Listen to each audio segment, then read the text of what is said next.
QCM de biologie cutanée, 7.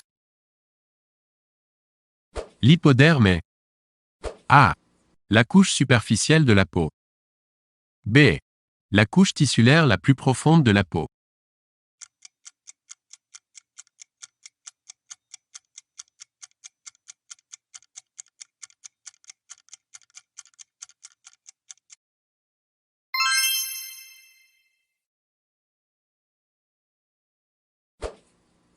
Quel est le nom du tissu qui forme l'hypoderme? A. Tissu épithélial. B. Tissu conjonctif dense. C. Tissu conjonctif adipeux.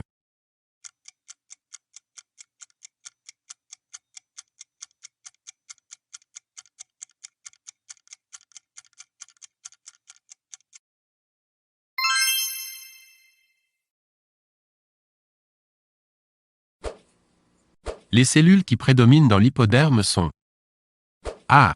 Les fibroblastes. B. Les adipocytes. C. Les lymphocytes.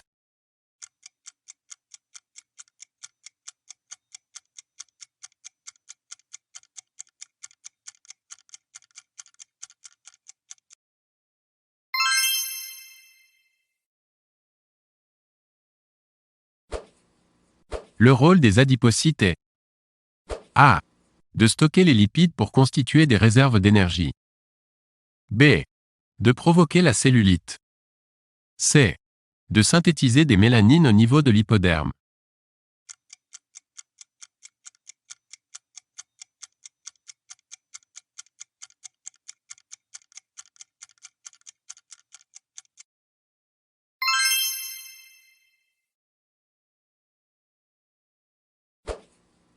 Dans les adipocytes, les lipides sont stockés sous forme A.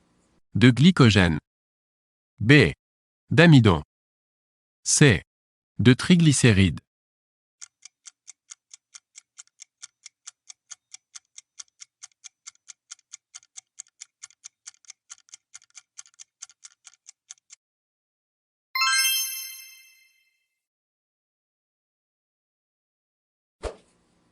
Chez la femme, le tissu adipeux prédomine surtout, distribution gynoïde.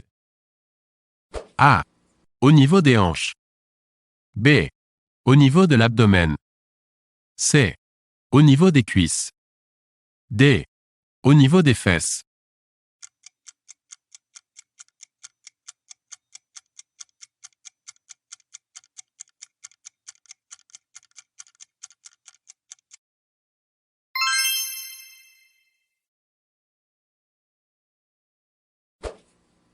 Les rôles de l'hypoderme sont A. Un rôle de réserve d'énergie. B. Un rôle de protection mécanique.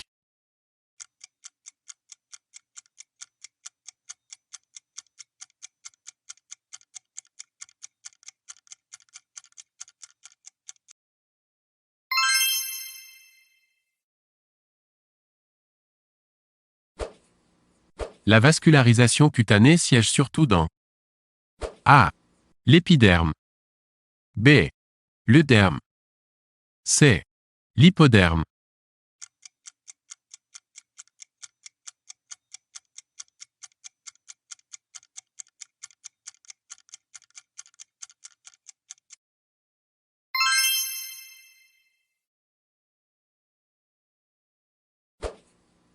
La vascularisation cutanée est A.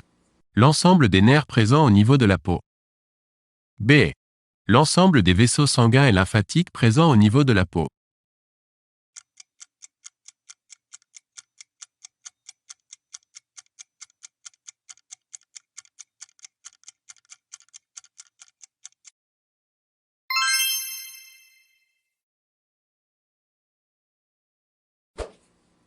Le terme plexus désigne A.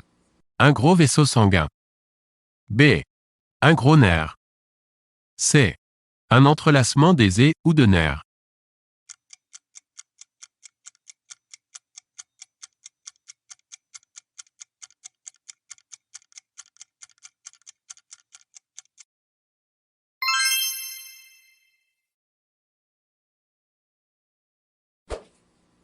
Les rôles de la circulation ou vascularisation cutanée sont A. D'assurer la nutrition et l'oxygénation des structures de la peau. B. Un rôle de thermorégulation. C. Un rôle immunitaire. D. Un rôle de maintien de la pression artérielle.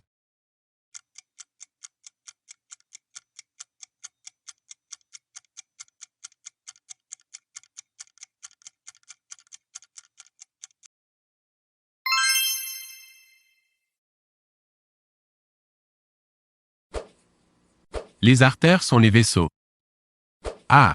Qui amènent le sang du cœur vers les organes. B. Qui ramènent le sang au cœur.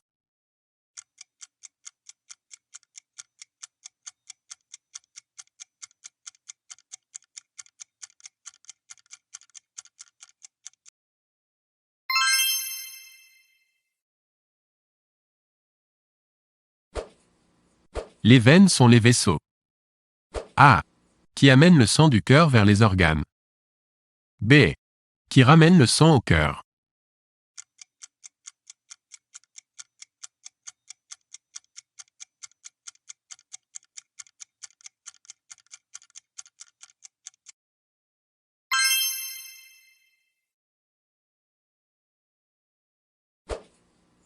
Les capillaires sont A. Qui amènent le sang du cœur vers les organes. B. Qui ramènent le sang au cœur. C. Qui relient les artères aux veines et qui forment le réseau où s'effectuent les échanges gazeux et nutritionnels entre le sang et les cellules.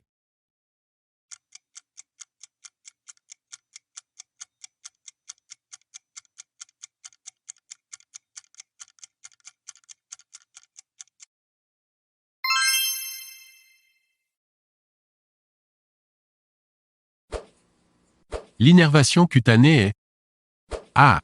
L'ensemble des fibres nerveuses présentes au niveau de la peau. B. L'ensemble des vaisseaux sanguins et lymphatiques présents au niveau de la peau.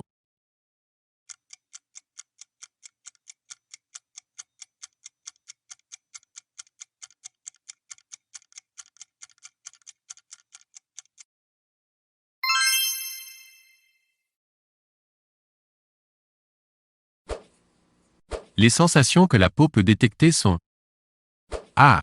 Le froid et le chaud. B. L'odeur. C. La pression et les vibrations. D. La douleur.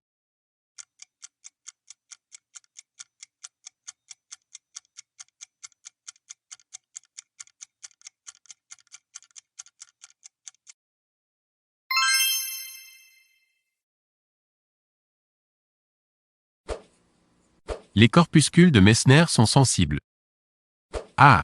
Au toucher. B. Au froid. C. À la chaleur.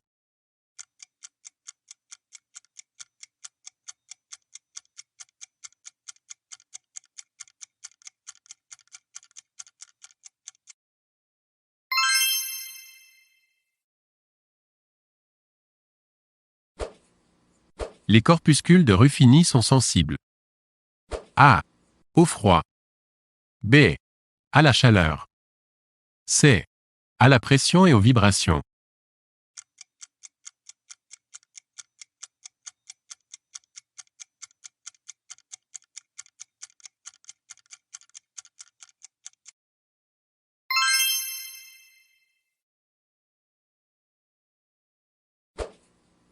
Les corpuscules de Vater-Pacini sont sensibles. A. Au froid. B. À la chaleur. C. À la pression et aux vibrations.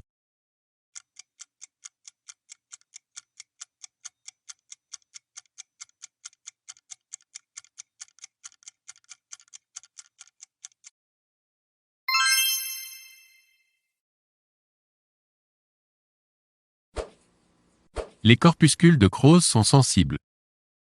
A. Au froid. B. À la chaleur. C. Aux vibrations.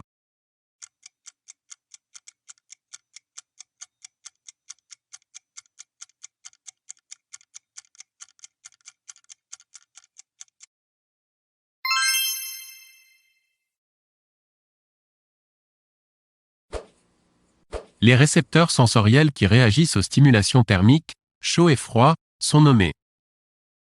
A. Mécanorécepteurs. B. Thermorécepteurs. C. Nocicepteurs.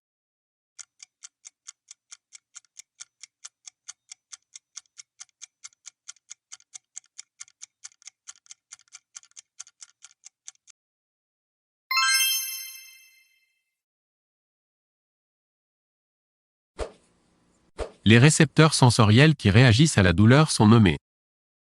A. Mécanorécepteurs. B. Thermorécepteurs. C. Nocicepteurs.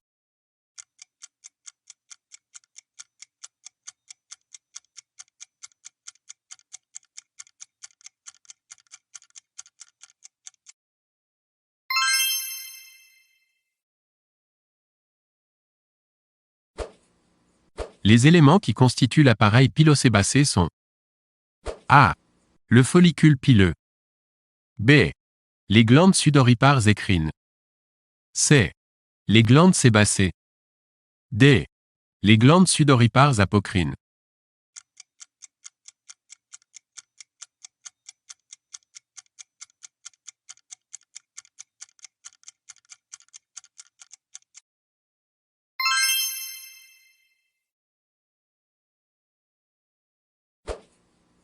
Les trois types de glandes cutanées sont A. Les glandes mammaires. B. Les glandes sudoripares écrines. C. Les glandes sébacées.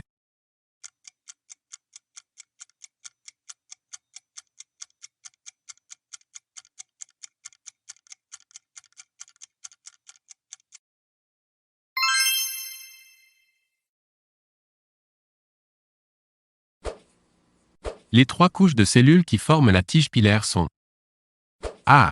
La couche cornée. B. La cuticule. C. Le cortex ou écorce. D. La moelle.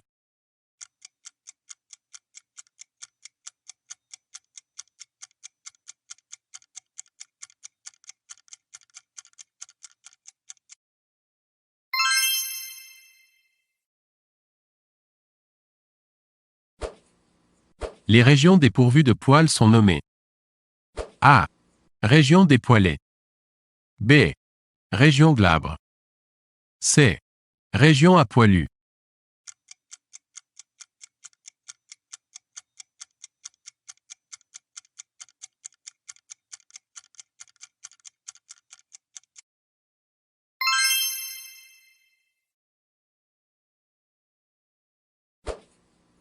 Les régions dépourvues de poils sont A. Les plantes des pieds. B. Les aisselles. C. Les paumes des mains. D. Les faces dorsales des phalanges distales.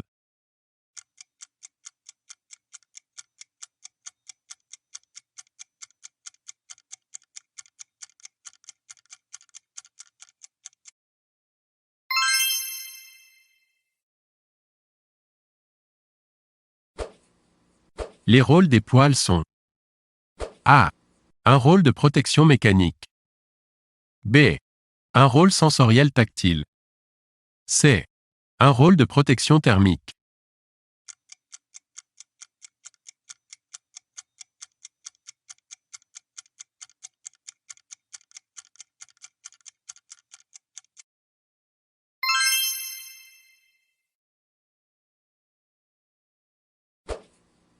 Le rôle du bulbe est A. De produire le poil grâce aux mitoses des cellules matricielles qu'il renferme. B. De produire la couche cornée de la peau.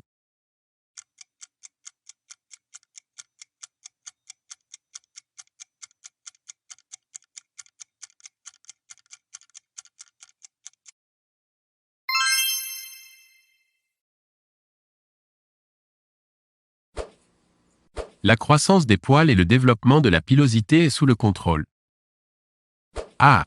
Des œstrogènes. B. De la progestérone. C. Des androgènes.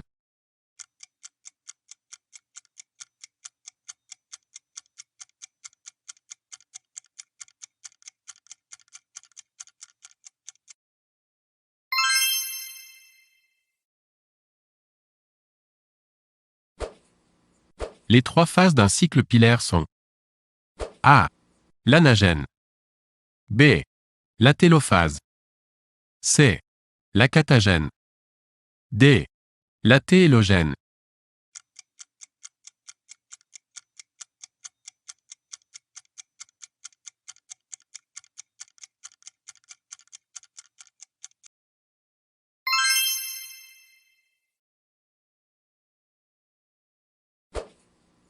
Pour les cheveux, la durée de l'anagène est de A.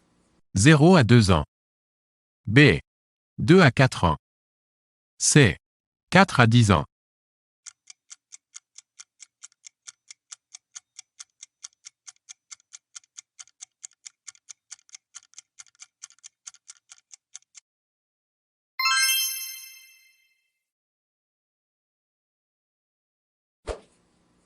La phase anagène se caractérise par A. Une croissance du poil par division des cellules matricielles du bulbe. B. Un arrêt de la croissance du poil. C. Une forte activité des mélanocytes situés au sommet de la papille pour pigmenter le poil.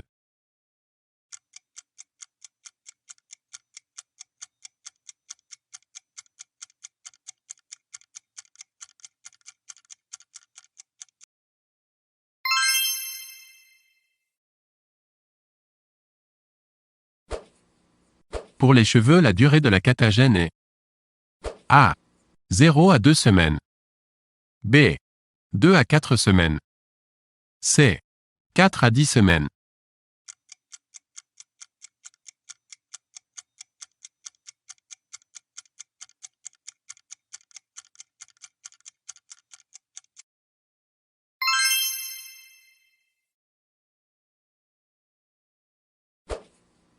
La phase catagène se caractérise par A. Une croissance du poil par division des cellules matricielles du bulbe.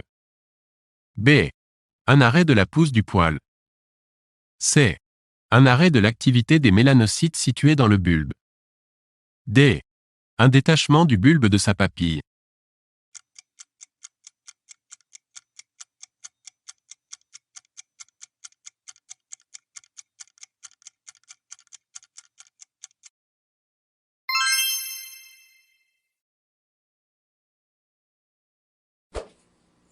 Pour les cheveux, la durée de la téélogène est A. 0 à 2 mois. B. 2 à 4 mois. C. 4 à 10 mois.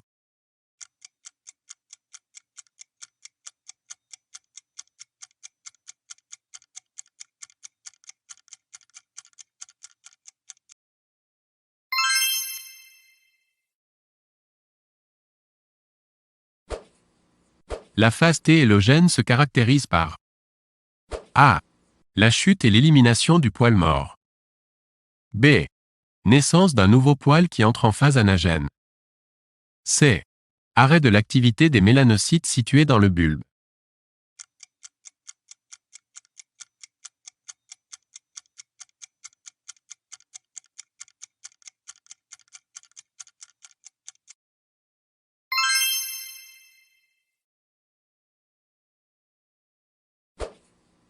La glande sébacée est A. Une glande endocrine. B. Une glande exocrine acineuse. C. Une glande mixte.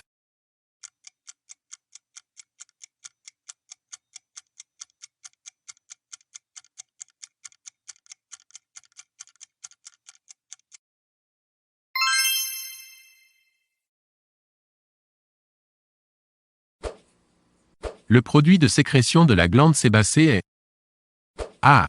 La sueur. B. Le cérumen. C. Le sébum.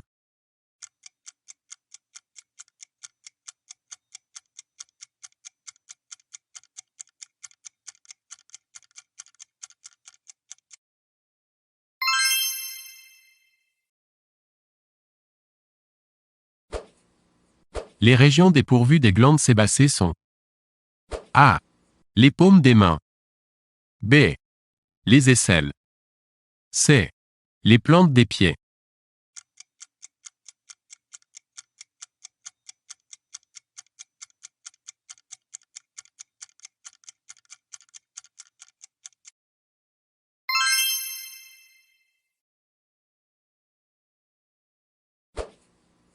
Quelle est la nature chimique du sébum? A. Glucides. B. Protéines. C. Lipides.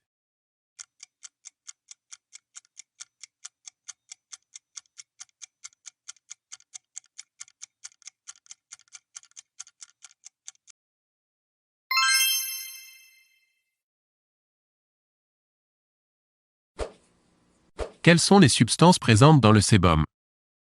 A. Les triglycérides. B. Les cires. C. Le cholestérol. D. Le squalène.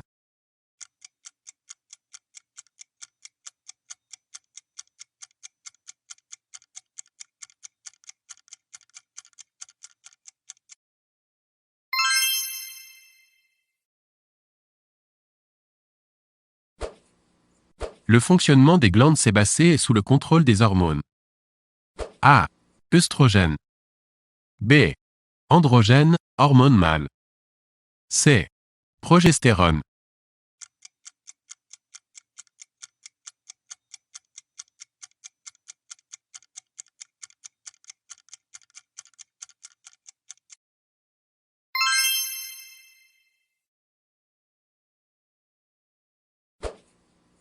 L'hyperséborrhée. A. Est l'accroissement de la taille des glandes sébacées. B. Est la cause d'une peau grasse. C. Correspond à la production excessive de sébum par les glandes sébacées.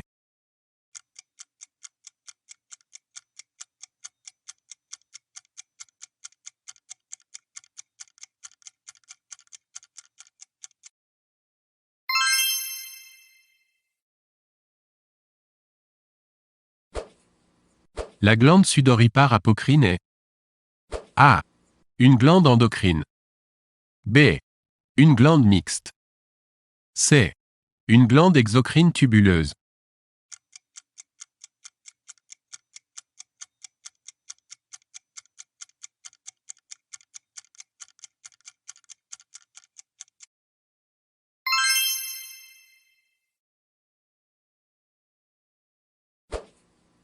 Au niveau du corps, la glande sudoripare apocrine est localisée. A. Au niveau des aisselles. B. Au niveau des plantes des pieds. C. Au niveau de la poitrine. D. Au niveau du pubis et des régions génitales.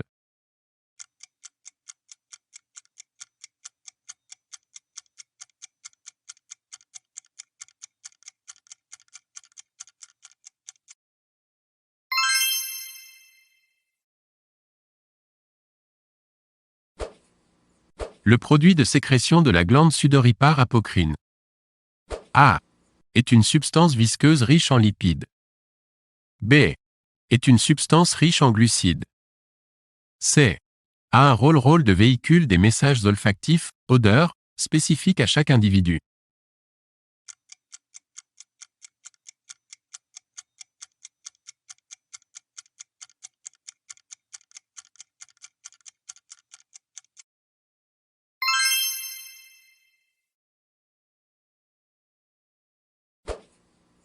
Le muscle horripilateur. A. Est localisé dans l'hypoderme. B. Est localisé dans le derme entre le follicule pileux et le derme papillaire. C. Est à contraction involontaire dirigée par le système nerveux autonome.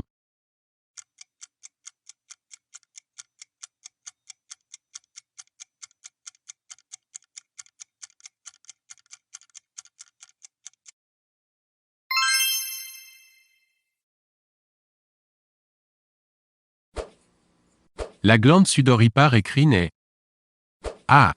Une glande endocrine. B. Une glande mixte. C. Une glande exocrine tubuleuse.